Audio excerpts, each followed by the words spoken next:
a Fitur en moltíssimes novetats i en moltíssimes qüestions que hem volgut presentar.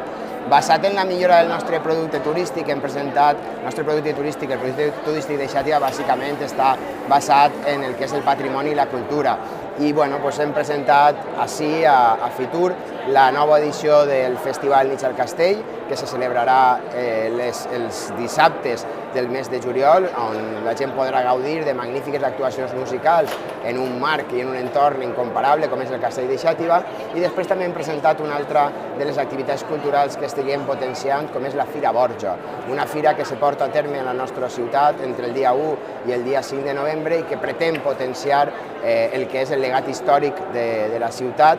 centrat en la família més important que nosaltres tenim, com és la família Borja. Això per la part d'activitats. Respecte a lo que són la millora de les infraestructures turístiques, hem vingut també a presentar dos millores importantíssimes. Primer, la renovació integral del MUF, del Museu Faller de Xàtiva, una renovació integral que està portant-se a terme en aquests moments i que, a més, fa ús de les noves tecnologies, i hem aconseguit tindre el primer museu faller en el metaverso que en aquest moment ja pot visitar-se i que quan estigui acabat el MUF allí mateix també podrà visitar-se. I finalment anem a presentar el pla de dinamització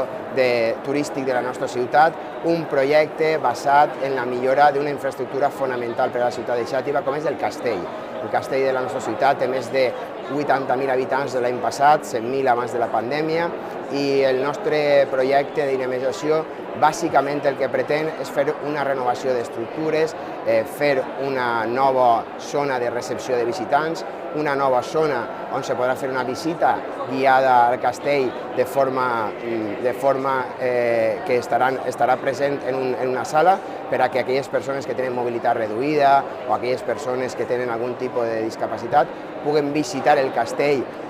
des d'aquest nou espai, i també una zona de jocs infantils, una zona d'interpretació del castell per als més menuts, que sens dubte anem a ensenyar-los com era la vida dels castells en aquest espai, i el que pretenem bàsicament és millorar l'experiència turística amb aquesta renovació d'infraestructures que s'estan fent o que se van a fer en la nostra ciutat en els pròxims mesos i en els pròxims anys.